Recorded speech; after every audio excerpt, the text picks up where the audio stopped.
Ano pang nararamdaman nyo? Palimilikan sa... Ay, nilalagnat kayo. Ilang araw na ho? Isang linggo. May gamot po ba kayong iniinom? Okay, paracetamol lang. Dok, may rama? Thank you. Okay. Ano pa hong iba? Masakit lalamunan, ulo. Masakit ho ang ulo? Lalamunan, dibdib lang. Ulo ho, hindi sumasakit. Nahihilo, hindi po ba kayo nahihilo?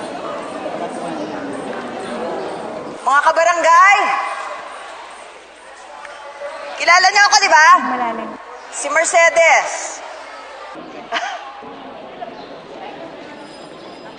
Lapit po kayo dito. Lapit lang po. Meron po akong sasabihin napaka-importante. Lapit po. Lapit na yung mga nasa tabi. Lapit po kayo. Lapit po. Meron po akong importanteng ipapaalam sa inyo. Kailangang marinig po ninyong lahat ito, lalo na po yung mga kababaihan. Sige na, malaking tulong po ito sa atin. Public service. Sige na, dali. Dapat po kayong may malaman na napaka-importante. Lapit po kayo. Yung mga nasa likod po sa may tent. Lapit na. Lapit kayo dito. Dok, lapit naman po kayo. Ay, kilala ko po kayo. Dok. Ay, sorry, nakaaway ko po yata kayo noon. Lapit po kayo. May sasabihin na po ako importante.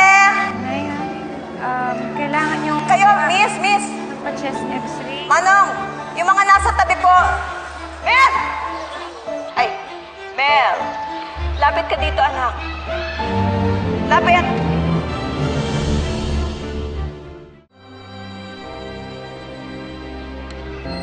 Ito po. Napakagandang babae. Nakita niyo po, oh. Di ba, no? O, di ba mukhang anghel? Ang ganda-ganda ng mukha, ano? Napakabait. O, tumutulong sa kapwa-tao. Baka ho, hindi niyo nalalaman. Ito pong babaeng ito, asawa po ng anak kong si Eman. Opo.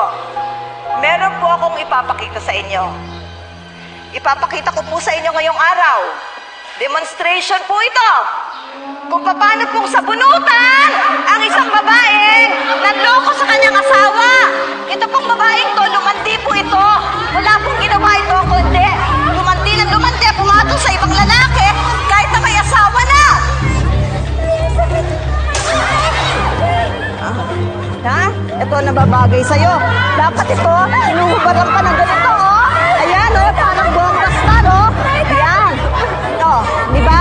Ito ang gusto mo kasi makatika. Hindi ka na nakontento dun sa asawa mo. Ha? Di ba? Dapat na sa'yo, sampal-sampalin pa. Ganito, oh. Ganito, oh.